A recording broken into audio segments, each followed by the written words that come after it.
El comprobante fiscal digital por Internet es uno de tantos requisitos a nivel de lo que son las deducciones autorizadas. Sin embargo, pues de igual manera habrá que mencionar eh, pues que propiamente no es el único requisito de deducibilidad. Podríamos decir que entre tantos otros tenemos la figura del comprobante fiscal, pero no olvidemos que debemos cumplir de igual manera formas de pago, debemos cumplir de igual manera pues con otro tipo de atributos, otro tipo de requisitos que son totalmente independientes al comprobante fiscal. Ahora bien, el comprobante fiscal también es una obligación al momento de obtener ingresos, el hecho de que este tipo de comprobantes me amparen el ingreso obtenido. Y bueno, decíamos ya en una sesión anterior que eso de amparar o comprobar, pues únicamente es, pues básicamente en lo dicho, ¿no? Porque hoy día el comprobante fiscal no nos va a comprobar nada, va a presumir, eh, va a dar un poquito ahí la idea de que se pudo haber llevado a cabo una operación, pero ya incluso escalando otro tipo de temas un tanto más complejos, no es que un comprobante vaya a comprobar que la operación es real, que no sea en algún momento simulada, que no sea inexistente. Entonces, miren, es un vehículo por excelencia, y esto hay que dejarlo claro, para la autoridad fiscal. ¿En qué sentido? ¿Sí? En el sentido siguiente, para la autoridad fiscal, y ojo con esto, eh, es un vehículo de fiscalización y en algún punto lo hemos llamado incluso un caballo de Troya. ¿Sí? ¿Por qué un caballo de Troya? Porque de alguna manera se cuela la autoridad fiscal y puede, pues ahí un poquito rasgarle, un poquito desentrañarle de tripas corazón a la situación fiscal del contribuyente. Y miren, por donde lo volteemos a ver, el CFDI le da a ganar a la autoridad. Porque miren, vamos a poner el siguiente escenario. Pensemos que emito correctamente mis comprobantes. Y bajo la instrucción en la que están configurados, en este caso vamos a decirlo así, los algoritmos, los robots del SAT, al momento de que se solicita cachar o ubicar diferencias, inmediatamente me van a votar las mismas. Y esto lo comentamos también en la sesión anterior, porque ya validamos que no hay manera, no hay forma, no existe modo de que lo facturado coincida plenamente con lo declarado, tanto a nivel de ingresos como a nivel de deducciones. Entonces, miren, va a haber diferencias y hay veces que esas diferencias, más allá de que sean genuinas, más allá de que sean lógicas, pues esto genera algún tipo de temor, por decirlo de algún modo, eh, pues en el contribuyente. ¿A qué me refiero? Yo siempre he dicho que este asunto de la vigilancia profunda, este tema que incluso no escalando una vigilancia profunda, lo pudiéramos traducir de pronto en una cartita de invitación, en un exhorto, es un llamado de conciencias.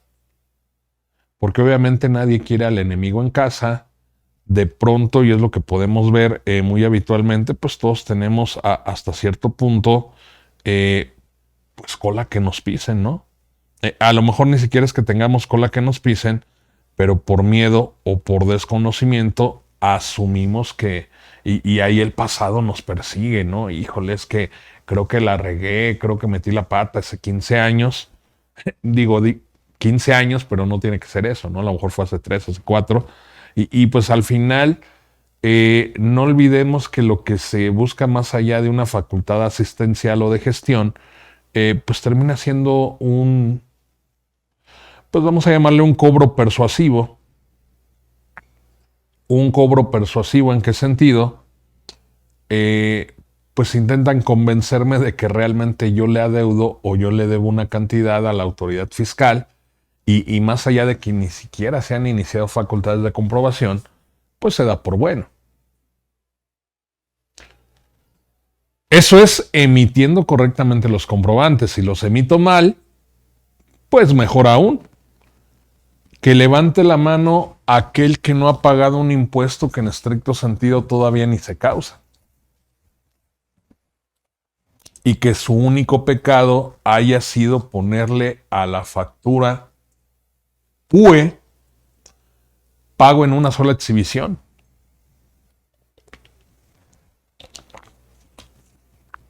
Y hay gente que con tal de no tener lío, con tal de no tener el acoso de la autoridad, pues mira, yo lo cobro el otro mes, pero como ya le puse que lo cobré, pago el impuesto por él. Aquí la pregunta, la reflexión sería, ¿dónde perdió la autoridad? En ambos casos, facturen bien, facturen mal, la autoridad recauda y en algunos casos inclusive recauda cantidades que no se tendrían ni siquiera que recaudar. Vean todo lo que implica, todo lo que lleva de trasfondo la simple emisión de un comprobante.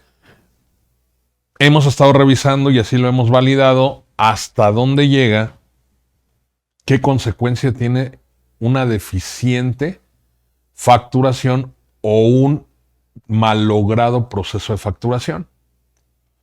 Estimados, mi nombre es José Alfredo Zaragoza, estamos a través de la plataforma de Cadefi, los saludo, me agarraron con la idea en la cabeza, por eso entramos directo y de lleno al tema. Vamos a ver nuestra segunda sesión de CFDI desde cero. Gracias por la invitación a los amigos de Cadefi. Gracias a la gente que siendo viernes y desde tempranito, y más allá de que ya estén en el campo de batalla, que ya estén trabajando, pues nos están acompañando en este ratito. Muchas gracias y pues vámonos al material, ¿no? Porque ahí es donde ya estábamos abordando desde la sesión pasada cómo tenemos que emitir correctamente el comprobante fiscal. Miren, ya lo tenemos ahí, solo que me muestra una lámina distinta a la que yo tengo. Qué raro. Estoy viendo aquí en el monitor, Permítanme un segundito. Creo que ya, como que se había quedado congelado. Perfecto. Vamos a ver los datos. Esto ya lo habíamos abordado en los últimos minutos de la sesión anterior, pero pues no nos hace daño retomarlo 2, 3 láminas atrás. Hay datos que no se tendrían que estar capturando con cada ocasión que yo emita el comprobante. Muestra de ello es pues el perfil del contribuyente. Aquí tenemos los datos que ya debieran estar configurados para efecto de quien emite el comprobante.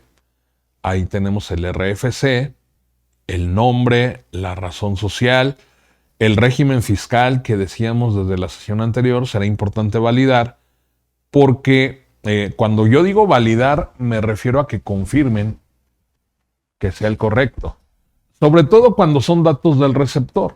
En el dato del emisor, pues no lo echen tampoco en saco roto, ¿no? Porque luego en la práctica nos toca ver que a lo mejor alguien que toda la vida fue régimen general y de pronto es reciclo, pues se le barre, o ya llevamos 6 meses como reciclo y nadie se acordó de moverle ahí, nadie se acordó de moverle propiamente o reconfigurar los parámetros del sistema.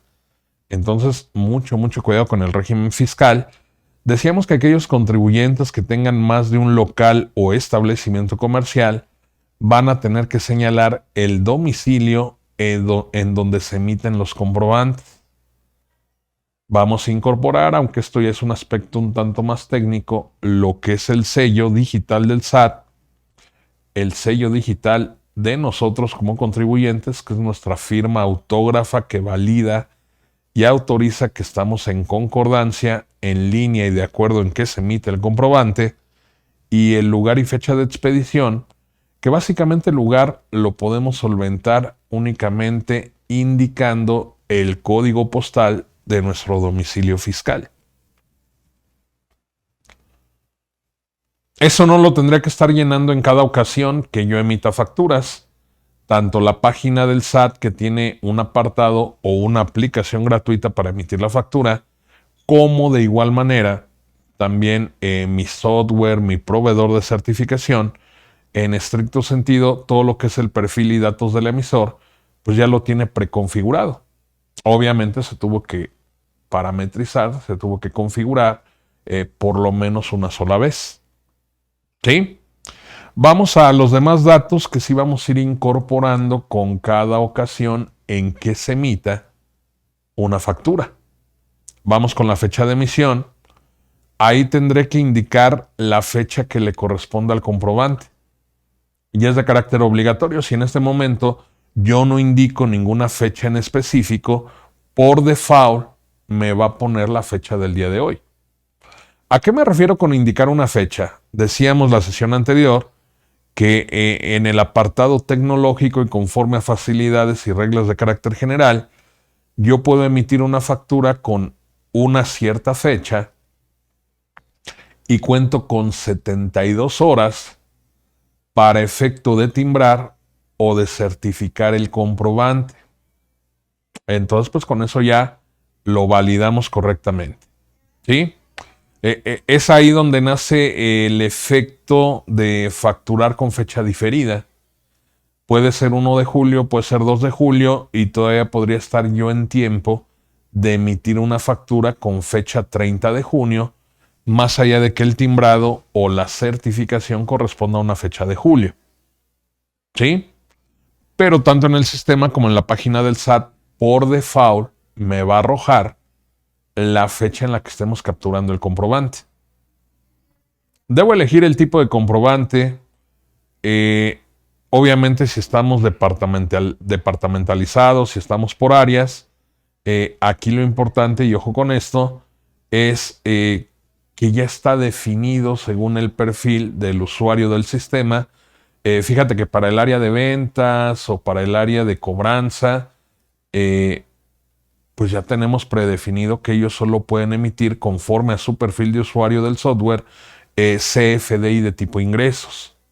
Ahora también dependiendo la marca o el tipo de software, pues puede ser que la solución o la aplicación que yo haya adquirido, pues específicamente únicamente emita un tipo de CFDI. Por ejemplo, si yo adquiero Facture de Aspel, por poner un ejemplo, por más que yo quisiera hacer ahí un CFDI de tipo nómina, pues ese programa de Facture únicamente me va a permitir emitir CFDI de tipo ingreso. ¿Sí? Tenemos también la forma de pago. Voy a tener que indicar únicamente cuando la operación ocurra al momento. Voy a tener que indicar la forma en que se está llevando a cabo el pago. Para esto recordemos que el método de pago invariablemente tiene que ser PUE, pago en una sola exhibición, para que en ese sentido pues yo pueda considerar cualquier otra forma de pago distinta de la clave 99 por definir. Si la operación, más allá de que se esté llevando a cabo, todavía no se va a realizar, o la cobranza, la recuperación de la cartera se va a efectuar de manera posterior, de manera diferida, lo correcto sería indicar como método de pago PPD.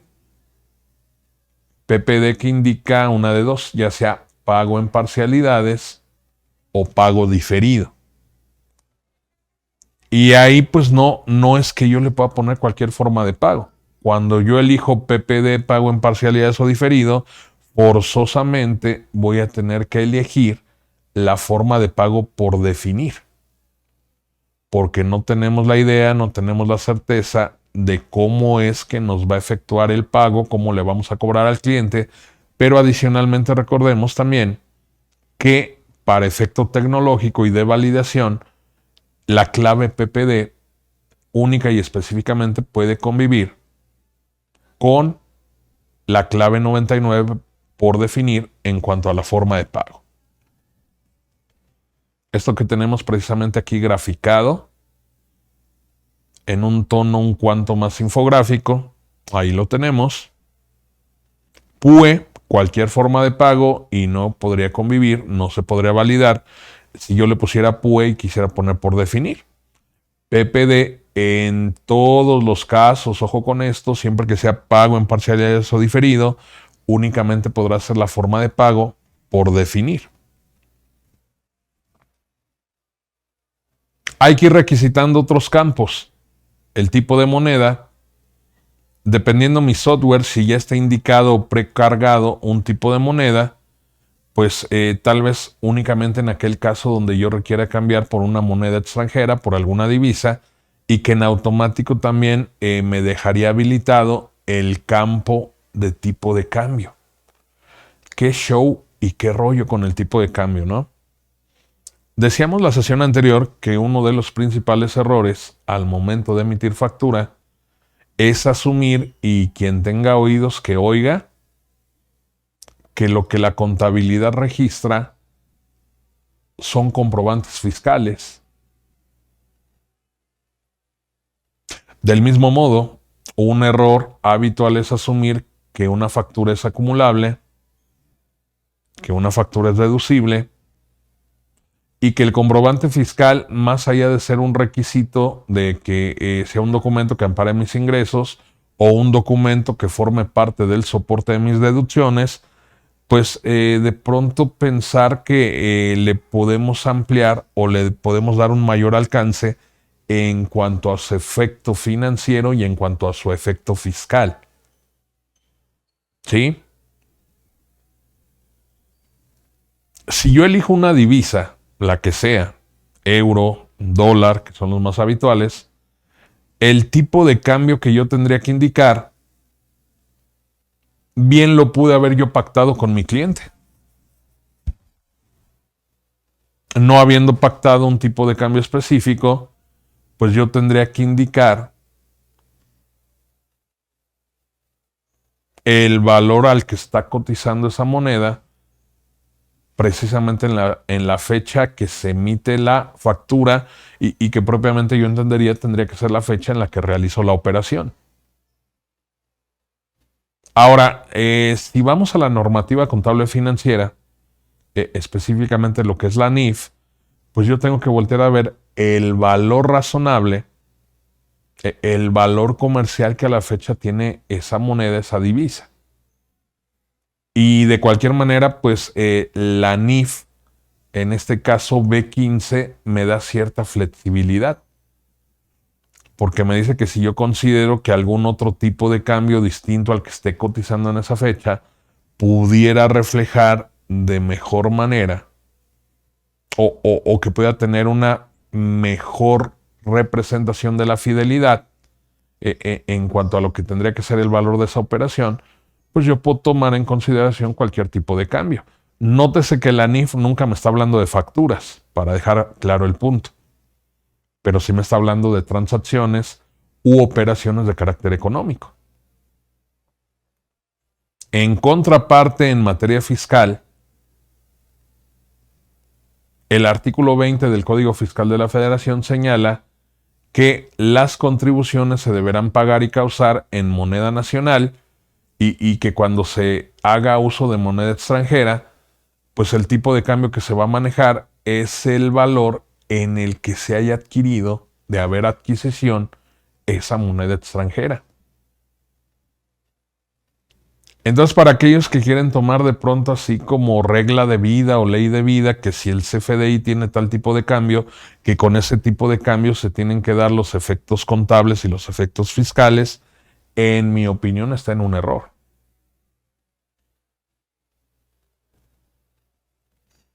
Y aquí las voces podrían gritar, entonces, ¿qué tipo de cambio le ponemos, contador? Pues mira, mejor acuérdalo con tu cliente, acuérdalo con tu proveedor y ya nadie se pelea.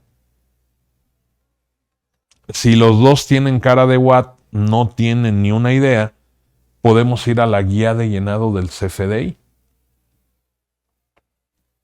Y la guía de llenado CFDI, pues de alguna cierta forma también se lava las manos. ¿Por qué? Pues porque no es un campo que, más allá de que sea obligatorio, forzosamente debe tener algún tipo de cambio. De hecho, se lava bien fácil las manos la guía de llenado, porque dice, el contribuyente podrá poner, si así lo requiere, o si ocupa, o si no tiene idea de cuál poner, el tipo de cambio tipo FITS. ¿Cuál es el tipo FITS? pues aquel tipo de cambio promediado de las cotizaciones de los últimos días y que publica con un día de antelación en el diario oficial el Banco de México. Pero no dice deberá, dice podrá en todo caso considerar ese tipo de cambio. Y aunque para efecto del complemento de pago, una vez que yo haga la conversión o tenga el monto equivalente de lo que realmente percibí en moneda nacional, ese es el tipo de cambio que yo tendría que básicamente indicar en un complemento de pago. Miren, vamos a poner un ejemplo. Facturamos $1 a 20 pesos. El producto, el servicio que quieran, y lo hacemos con cantidades ínfimas o pequeñitas, únicamente para ser didáctico. La operación va a ser diferida, se va a pagar en una fecha posterior. Y ahorita el dólar está cotizando a 20 pesos. Yo puedo poner el tipo de cambio al que cotiza el dólar, o si quiero poner el tipo FITS, pues a lo mejor dice 19.90 y puedo poner ese. No hay lío. Aquí lo importante es que el producto que vendí o el servicio que presté, pues fue facturado a $1. Tan tan. Al momento en que se efectúe la cobranza, como yo no tengo cuenta en dólares, más allá de que la operación está en dólares, mi cliente me deposita 21 pesos.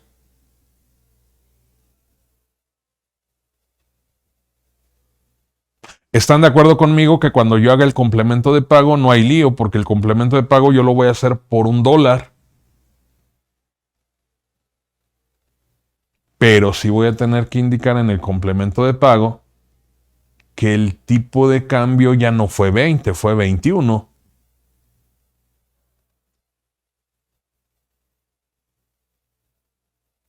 Y listo. Ahí, si se fijan, tenemos un efecto de fluctuación cambiaria.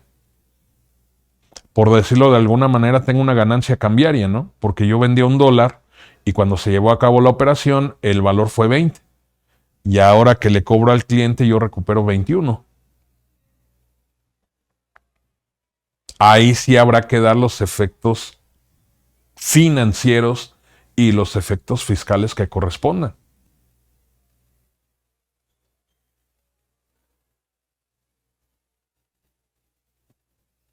Y hay que, aunque cobrando otra cantidad o pagando otra cantidad, le pone el mismo tipo de cambio del de origen. ¿Para qué creen? Para que no los vaya a importunar el SAT. Es que si le ponen lo real, el robot del SAT se enoja y dice, a ver, espérame, tú aquí pusiste que el tipo de cambio era este, y ¿por qué al momento de cobrar o al momento de pagar fue otro tipo de cambio?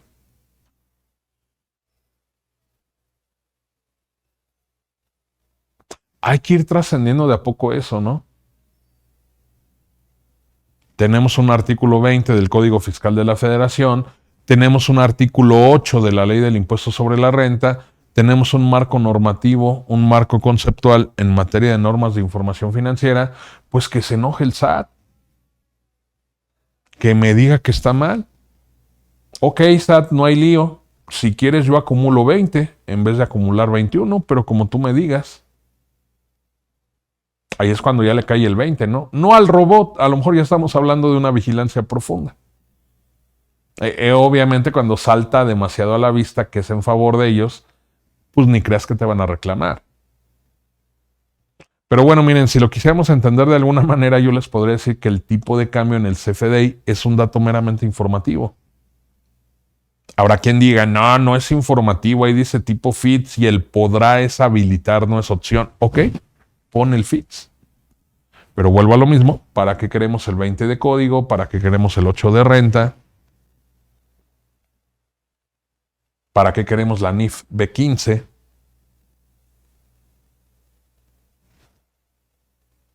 Y luego qué líos genera Pon tú que emitas bien el comprobante, pero cuando hay quien no lo emite bien o quien lo emite como Dios le da a entender, pues en qué de broncas nos metemos. Luego hay campos de carácter interno, y así lo mencionamos la sesión anterior. Tenemos un campo para la serie, a lo mejor manejo distintas series de facturación. Quizá en mi caso una serie, la serie A, tiene que ver con capacitación, la serie B tiene que ver con servicios profesionales, contables, impuestos, etcétera. Tal vez una serie C, que sea pura asesoría, pura consultoría. Y el folio, ¿no? Independientemente de que cada que emito un comprobante me genera un folio fiscal, también conocido como UUID. La realidad es que yo también puedo asignar un folio de carácter interno para efectos de control. De igual manera, si yo acorde cierto tipo de condiciones comerciales o condiciones en cuanto al tema del pago, pues las puedo dejar asentadas, pero nótese que estos apartados, estos campos, ya no son tal cual de carácter obligatorio. Si me funcionan, si ocupo, pues simplemente adelante. Y según yo, aquí nos quedamos, ¿no? Definiendo la figura del anticipo y del cobro parcial. Decíamos que en el cobro parcial ya hay una factura por un monto total, una factura por una orden de compra, una orden de servicio ya plenamente definido. Propiamente hay precio y hay cosa. Pero a lo mejor, más allá de que la operación ya se haya llevado a cabo, las condiciones de pago, las condiciones comerciales es crédito a 30 días, crédito a 60 días, o simplemente cómodas facilidades, ¿no? Fíjate que pago 1 de 3, pago 2 de 3, y precisamente cuando vamos a hacer varios pagos, varias exhibiciones, ahí tenemos la figura del cobro parcial. Que en el lenguaje de los negocios, no sé si han notado que a todo le llamamos anticipo. Ya le anticipé el primer pago. Ya le anticipé el 50%. Realmente no se está anticipando. Más bien sería, ya le aboné, ya le cubrí, ya le di un pago a cuenta del total de mi deuda. En contraparte, si yo soy el que emite la factura, el que está vendiendo, pues ya cobré un pago de 3, de 6 o los que hayamos acordado. En el caso del anticipo en materia fiscal, la figura del anticipo, ojo con ello, básicamente un anticipo cuando todavía el ingreso o la venta no se ha perfeccionado, considera el hecho de que no hay cosa y no hay precio. Es dar básicamente dinero así, ¿no? Y que la sesión anterior poníamos un ejemplo con tema de cuando pagas de más, ¿no? Y pues ahí me lo guardas y me lo aplicas a la siguiente compra, ¿no? Pero puede haber otro tipo de temas, ¿no? Por ejemplo, yo trabajé un tiempo en la industria avícola y se adquiría pavo congelado para vender en el mes de diciembre. Las empresas lo adquieren para dar a trabajadores, para dar a sus empleados, se vayan feliz, ¿no? Ahí con su pavito encajonado, congelado.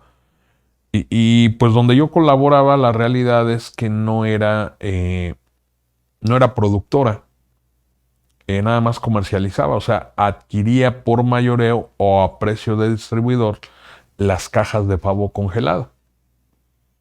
La que sí producía el pavo, el proveedor principal, pues todo el año trabajaba finalmente la cría y la engorda del producto.